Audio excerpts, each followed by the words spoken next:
ಗೌರವ್ ಹೇಳ್ತಾ ಇದ್ರು ನಾವು ಚಿಕ್ಕಲಿಂದ ನೋಡ್ತಿದೀವಿ ಅಂತ, ಆದ್ರೆ ನೀವು ಹಂಗೆ ಇದ್ದೀರಾ ಸರ್, ನಿಮಗೆ ವಯಸ್ಸಾಗಿದೆ ಅಂತ ಅವ್ರು ಹೇಳ್ತಿದ್ದಾರೆ ಸರ್. ಸರ್ ಅವ್ರು ಹಂಗೆ ಹೇಳಿದ ಹಂಗೆ ಇರ್ಲಿ, ವಯಸ್ಸಾಗಿದ್ರು ನಾನು ಹಂಗೆ ಇರ್ತೀನಿ.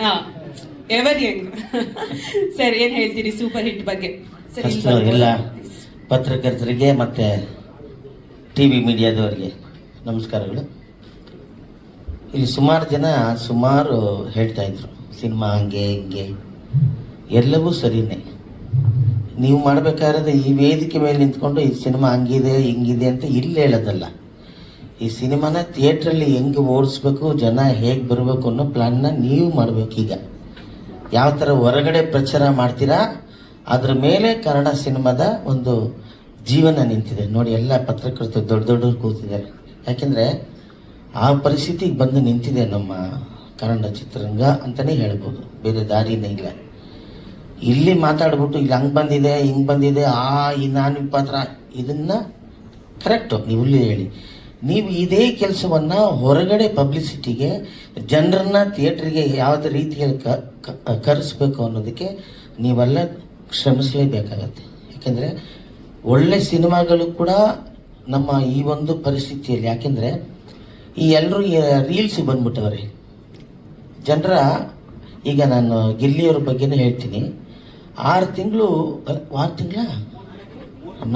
ತಿಂಗಳು ಗಿಲ್ಲಿ ಬಿಗ್ ಬಾಸ್ ಒಳಗೆ ಇದ್ದಾಗ ಅಲ್ಲಿಂದ ಹೊರಗೆ ಬಂದಮೇಲೆ ಈ ಪ್ರಪಂಚಕ್ಕೆ, ಹೊರಗಿನ ಪ್ರಪಂಚಕ್ಕೆ ಅಡ್ಜಸ್ಟ್ ಆಗೋದೇ ಕಷ್ಟ. ಅವ್ರ ಮೆಂಟಾಲಿಟಿ ಎಲ್ಲ ಸಾಫ್ಟ್ ಆಗಿಬಿಡುತ್ತೆ. ಸೌಂಡ್ ಆಗ್ಬೋದು, ಜನ ಆಗ್ಬೋದು. ಯಾಕೆಂದರೆ ಒಳಗಡೆ ಒಂದು 9 ಜನ ಅಷ್ಟು ಇದ್ದು ನಾವು ನೋಡೋಕ್ಕೆ ಗಿಲ್ಲಿ ಏನಪ್ಪ ಎಲ್ಲ ಕಡೆ ಸೈಲೆಂಟ್ ಆಗವನೆ ಅಂತ ಅನ್ನಬಹುದು. ಆದರೆ ಅವರ ಮನಸ್ಥಿತಿನೇ ಹಂಗೆ ಆಗ್ಬಿಟ್ಟಿರುತ್ತೆ. ಅದು ನಮ್ಗೆ ಅರ್ಥ ಆಗಲ್ಲ. ಅದಕ್ಕೆ ಏನು ಹೇಳ್ತಿದ್ದೀನಿ, ಎಲ್ಲರೂ ಈ ಮೊಬೈಲ್ಗೆ ಅಡ್ಜಸ್ಟ್ ಆಗ್ಬಿಟ್ಟವ್ರೆ. ಆ ರೀಲ್ಸ್ಗೆ ಅಲ್ಲಿ ನೋಡೋದು, ಮತ್ತೆ ಎಲ್ಲಿ ಆಫ್ ಮಾಡೋದು, ಎಲ್ಲರ ಜೀವನ ಟೋಟ್ಲಾಗಿ ಮೊಬೈಲ್ ಮೇಲಿದೆ, ಬೇರೆ ಏನರ ಮೇಲೂ ಇಲ್ಲ. ಅದರಿಂದಾಗಿ ಥಿಯೇಟ್ರುಗಳಿಗೆ ಕರೆಕ್ಟಾಗಿ ಜನ ಕೂತ್ಕೊಳ್ಳೋ ಪೇಷನ್ಸು ಇಲ್ಲ ಅಂತ ನನಗನ್ನಿಸ್ತಾ ಇದೆ ಸರ್. ಹೌದಲ್ವ ಸರ್? ಬರೀ ರೀಲ್ಸು. ಈಗ ಏನಾಗಿದೆ ನೋಡಿ, ಕಲಾವಿದನೇ ಇಲ್ಲ. ಮುಂಚೆ ಸಿನಿಮಾ ಆಗಲಿ, ನಾಟಕ ರಂಗಗಳಾಗಲಿ, ಪ್ರತಿಯೊಂದಾಗಲಿ ಕಲೆಗಾರ ಅಂತ ಒಬ್ಬರ್ತಿದ್ದ. ಡ್ಯಾನ್ಸ್ ಆಗ್ಬೋದು, ಅದು ಯಾವುದೋ ಡೊಳ್ಳು ಕುಣಿತ ಇರ್ಬೋದು, ಇನ್ನೊಂದು ಯಕ್ಷಗಾನ ಇರ್ಬೋದು, ಅದಕ್ಕೆ ಅಂತ ಕಲಾವಿದರು ಇದ್ರು. ಈಗ ಇಲ್ಲ. ಈಗ ಮನೆಯಲ್ಲಿ ಇರೋರೆಲ್ಲ ಕಲಾವಿದರೆ. ಯಾರು ಅವನೇ ಕಲಾವಿದ, ಅವನು ಹಿಡ್ಕೊಂತಾನೆ, ಏನೋ ಮಾತಾಡ್ತಾನೆ, ಅದನ್ನು ಅಪ್ಲೋಡ್ ಮಾಡ್ತಾನೆ, ಅವನದೇ ಒಂದು ಯೂಟ್ಯೂಬ್ ಸ್ಟಾರ್ಟ್ ಮಾಡ್ತಾನೆ, ಏನೋ ಬಡ್ಕೊತಾ ಇರ್ತಾರೆ. ಅದನ್ನ ನೋಡಿ ನಾವಲ್ಲಿ ಅಂದ್ಬಿಟ್ಟು ಮಜಾ ತಗೊಂಡು ಮನೇಲಿ ಕೂತ್ಕೊಂಡ್ಬಿಟ್ಟು ಥಿಯೇಟ್ರಿಗೆ ಬಂದು ಮರೆತುಬಿಟ್ಟು ಅವ್ರೆ. ಅದು ಚೆನ್ನಾಗಿರದೆ ಹೋಗ್ಲಿ. ಅದು ಕೆಲವು ಇನ್ನೂ ಮಾತಾಡೋಂಗಿಲ್ಲ. ಯಾಕೆಂದರೆ ನಾ ಏನೇನೋ ನೋಡೋಕ್ಕಾಗಲ್ಲ. ಯಾವುದೋ ಹಳ್ಳಿ ಏನೇನೋ ನಮ್ಮ ಡ್ರೈವರ್ ಇದ್ದಾನೊಬ್ಬ ಮಂಜು ಅಂತ, ಅಲ್ಲೆಲ್ಲ ನಿಂತವನ್ನೇ 24 ಗಂಟೆ ನಿಂತ ಕಡೆನೆ ಮೊಬೈಲು, ಕೂತ್ರೆ ಮೊಬೈಲು. ಆ ಗಾಡಿ ಏನು ಈ ಥರ ಹುಚ್ಚರಾಗ್ಬಿಟ್ಟವ್ರೆ. ಇದೊಂದೇ ಪದ ನಂತರ ಮಿಕ್ಕಿರೋದು ಅಲ್ವಾ? ಹುಚ್ಚರಾಗ್ಬಿಟ್ಟಿದ್ದಾರೆ. ಅವ್ರಿಗೆ ಬೇರೆ ಏನು ತಲೆಯಲ್ಲಿ 24 ಗಂಟೆ ಮೊಬೈಲ್ ಜೊತೆನೆ ಜೀವನ ನಡೆಸ್ತಾರಂತ ಒಂದು ಪರಿಸ್ಥಿತಿ ನಮಗೆ ಬಂದ್ಬಿಟ್ಟಿದೆ ಈಗ ಸರ್. ಹಂಗಾಗಿದೆ ಸರ್. 24 ಗಂಟೆ ಮೊಬೈಲು, ಬೇರೆ ಏನು ನಮ್ಮ ತಲೆಗೆ ಬರ್ತಲ್ಲ. ಈ ಟೈಮಲ್ಲಿ ನೀವು ಇಲ್ಲಿ ಮಾತಾಡಿದ್ನ ಜನರನ್ನ ಥಿಯೇಟ್ರಿಗೆ ಹೇಗೆ ಕರೆಸ್ಬೇಕು, ಕಥೆನ ಯಾವ ಥರ ಹೇಳಬೇಕು ನೋಡಿ. ಎಷ್ಟು ಕಲಾವಿದರು ಇದ್ದಾರೆ ಅಂದರೆ, 100 ಕಲಾವಿದರಿದ್ದಾರೆ ಈ ಸೂಪರ್ ಹಿಟ್ ಸಿನಿಮಾದಲ್ಲಿ.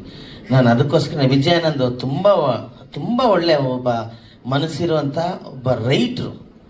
ಸಾಕಾಗಿ ಪೆನ್ ಪಟ್ ಪಟ್ ಪಟ್ ಅಂತ ಅಲ್ಲೇ ಹೇಳ್ತೀನಿ. ನಂದೊಂದು ಡೈಲಾಗ್ ಯಾವುದದು ಎಲ್ಲರ ಹತ್ರ ಹೇಳ್ಕೊಂಬರ್ತೀನಿಲ್ಲ ಕಡೆಯಲ್ಲಿ, ಅದಲ್ಲ ಈ ಸಿನಿಮಾಲಿ ಒಳ್ಳೆ ಡೈಲಾಗ್ ನನ್ನ ಮನಸ್ಸಲ್ಲೇ ಇತ್ತು.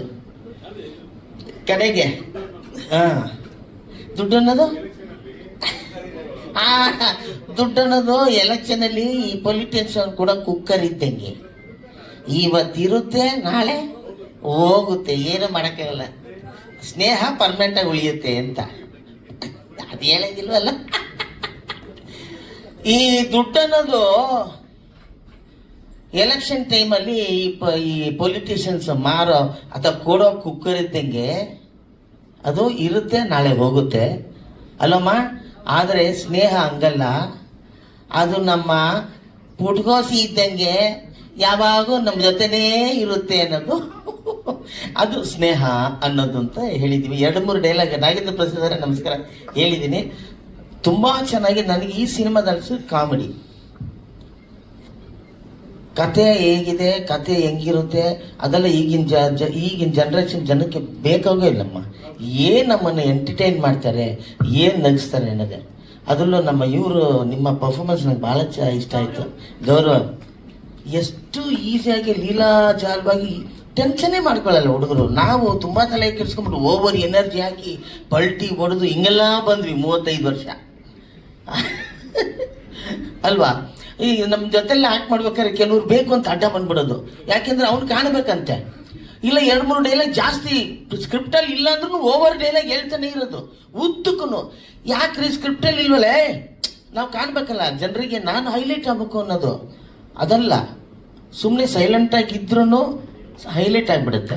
ಒಂದೇ ಡೈಲಾಗ್ ಹೈಲೈಟ್ ಆಗ್ತಾ ಹೋಗುತ್ತೆ, ಗೌಂಡಮಣಿ ಸೆಂದಿಲ್ ಥರ. ಆ ರೀತಿಯಲ್ಲಿ ತುಂಬ ಚೆನ್ನಾಗಿ ಮಾಡ್ಕೊಂಡು ಹೋದ್ರಿ ನೀವು. ಆಮೇಲೆ ಅವ್ರಿಗೆ ನಾನೊಂದು ಮಾತು ಹೇಳಿದ್ದೆ, ನೀವು ಅಸೋಸಿಯೇಟ್ ಆಗಿ ವರ್ಕ್ ಮಾಡಿದ್ರಿ ಸಿನಿಮಾದಲ್ಲಿ. ಅವಾಗ ನಾನು ಹೇಳಿದೆ, ಇಲ್ಲಮ್ಮ ಯಾಕೆ ನೀನು ಇಲ್ಲಿ ಬಂದು ಇದು ಮಾಡ್ತಾ ಇದ್ದೆ, ಹೀರೋಯಿನ್ ಏನೋ ಬೇರೆ ಮಾಡೋ ಅಂತ ಹೇಳಿದಲ್ಲ ನಿನಗೆ, ನೋಡಿ ಹೀರೋಯಿನ್ನೇ ಆಗ್ಬಿಟ್ಲೆ ನೋಡಿ. ಆ ರೀತಿ ನಿಮ್ಮ ಸಿನಿಮಾಗೆ ಈಗ ಪಬ್ಲಿಸಿಟಿ ಆ್ಯಕ್ಚುಲಿ ಅವಶ್ಯಕತೆ ಇದೆ. ಆದರೂ ಕೂಡ ನಿಮ್ಮ ಸಿನಿಮಾ ನೀವೇನು ಹೆಸರಿಟ್ಟಿದ್ರೋ ಅದು ಆಲ್ರೆಡಿ ಸೂಪರ್ ಹಿಟ್ ಆಗಿದೆ. ಯಾಕೆಂದರೆ ಇವರಿಗೆ ದೇವರ ಆಶೀರ್ವಾದ ಭಾಳ ಚೆನ್ನಾಗಿದೆ. ಥಿಯೇಟ್ರಿಗೆ ಜನ ಬಂದೇ ಬರ್ತಾರೆ, ಸಿನಿಮಾ ಓಡುತ್ತೆ, ಚೆನ್ನಾಗಿದ್ರೆ 100 ಡೇಸು ಓಡುತ್ತೆ. ನಿಮ್ಮ ಟೈಟ್ಲಿಗೆ ಯಾಕೆ ಹೇಳ್ತಿದ್ದೀನಿ ಅಂದರೆ, ಇವ್ರಿಗೆ ಇವಾಗ ಒಂದು ಕೈಯಲ್ಲಿ ಒಂದು ಏನು ಕರೆಕ್ಟಾಗಿ ಒಂದು ಹಸ್ತ ಸಿಕ್ಬಿಟ್ಟಿದೆ, ಅದೇ ಗಿಲ್ಲಿ. ನಾವು ಸ್ವಲ್ಪ ಓಪನ್ ಮಾರ್ಕೆಟ್.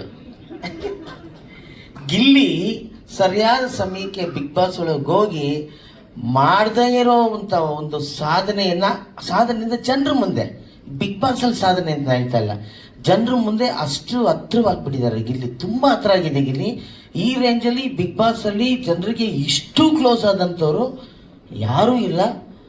ಇಷ್ಟು ಫೇಮ್ ಆಗಿರೋಂಥವ್ರು, ಇಷ್ಟು ಏನದು ಅಭಿಮಾನಿಗಳನ್ನ ಪಡೆದಿರೋಂಥವ್ರು ಮನೆಗೆ ಗಿಲ್ಲಿನೇ ಇಷ್ಟಪಡ್ತಾರೆ. ನನ್ನ ಸ್ನೇಹಿತರಿದ್ದಾರೆ ಸರ್, ಇಲ್ಲಿ ಇವರು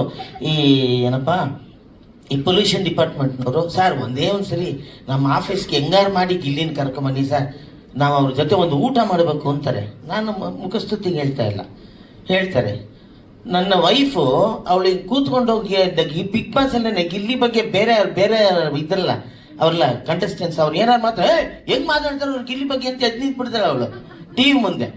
ಅಂತ ಫ್ಯಾನ್ಸ್ ಇರಬೇಕಾದ್ರೆ ನಿಮ್ಮ ಸಿನಿಮಾ ಟೈಟ್ಲು ಏನು ಹೇಳಿ, ಸೂಪರ್ ಹಿಟ್ಟು ಬಂದೇ ಬರ್ತಾರೆ. ಅದರಲ್ಲೂ ಇಡೀ ಕರ್ನಾಟಕದ ಜನ ಗಿಲ್ಲಿಗೆ ಫ್ಯಾನ್ಸ್ ಆಗಿದ್ದಾರೆ.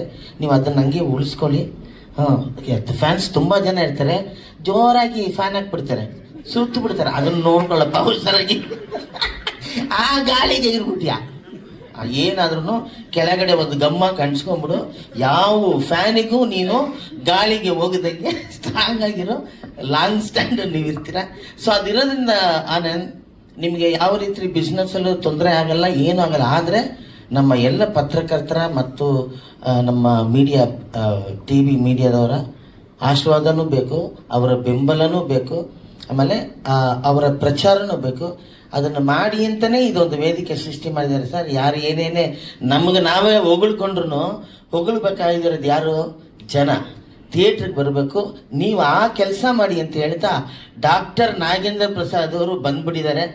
ಬನ್ನಿ ಸ್ವಾಮಿ. ಸ್ವಾಗತ ಕವಿರತ್ನ ನಾಗೇಂದ್ರ ಪ್ರಸಾದ್ ಸರ್. ಎಲ್ಲರಿಗೂ ಮತ್ತೊಮ್ಮೆ ಧನ್ಯವಾದಗಳು. ನಾನು ಪಾತ್ರ ಮಾಡಿದ್ದೀನಿ ನೋಡಿ, ಅಲ್ಲಿ ದೊಡ್ಡದಾಗೂ ಹಾಕಿದ್ದಾರೆ. ಎಲ್ಲರೂ ನನಗೆ ಗೌರವ್, ಗಿಲ್ಲಿ ಎಲ್ರಿಗೂ ಕಂಗ್ರ್ಯಾಚುಲೇಷನ್, ಎಲ್ರಿಗೂ ಕಂಗ್ರಾಟ್ಸ್ ಹೇಳ್ತಾ ನನ್ನ ಭಾಷಣವನ್ನು ಮುಗಿಸಿ. ಏನು ಇಬ್ರು ಒಂದೇ ಸೈಜ್ ಆಗ್ಬಿಟ್ವ?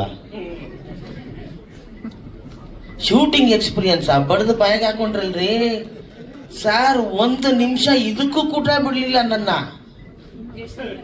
ನಾನು ಮಾಡಿರೋ 3 ದಿನ 4 ದಿನ ಎಲ್ರಿಗೂ ಹಂಗೆ ರಿಪೀಟ್ ಮಾಡೋರಂತೆ. ಒಂಥರ ರಂಪ ಕೊಯ್ದ್ಬಿಟ್ಟು ನೀವು ನೋಡಿ ಬೇಕಾರೆ ಈ ಸಿನಿಮಾ. ನಾನು ಆಕ್ಟ್ ಮಾಡೋದು 3 ದಿನ, ಆದ್ರೆ ಎಷ್ಟು 2.5 ಗಂಟೆನೂ ಸಿನಿಮಾಲಿದ್ದೀನಿ. ಇಂಥ ಒಂದು ನಿರ್ದೇಶಕ ನಾನು ನೋಡೇ ಇಲ್ಲ. ಒಂದು ಸೆಕೆಂಡ್ ಅಣ್ಣ ಇದೊಂದೇ ಒಂದು ಅಂದ್ಬಿಟ್ಟು ಇಷ್ಟು ಡೈಲಾಗ್ ಕೊಟ್ಬಿಡೋರು.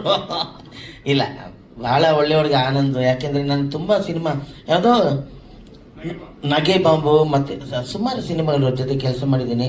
ನೋವಾಗದಂಗೆ ಕೆಲಸ, ತುಂಬ ಎಲ್ರಿಗೂ ಮರ್ಯಾದೆ ಕೊಟ್ಟು ಎಲ್ಲರನ್ನ ಯಾವ ರೀತಿ ನಡೆಸ್ಕೋಬೋದು ಆ ರೀತಿ ನಡೆಸ್ಕೊಂಡಿದ್ದೀರಾ. ನಿಮಗೆ ದೇವರ ಆಶೀರ್ವಾದನೂ ಇದೆ. ಈ ಸಿನಿಮಾ 100% ಚೆನ್ನಾಗಿ ಓಡುತ್ತೆ. ನಮ್ಮ ಆಶೀರ್ವಾದನೂ ನಿಮ್ಮ ಮೇಲೆ ಇರಲಿ. ಬನ್ನಿ, ದೊಡ್ಡವರ ಆಶೀರ್ವಾದ ತಗೊಳ್ಳಿ. Thank you Sadhu Maharaj, Sadhu Kokila sir, thank you so much ಕಾರ್ಯಕ್ರಮದಲ್ಲಿ ಭಾಗಿಯಾಗಿದ್ದಕ್ಕೆ. Thank you sir, thank you so much.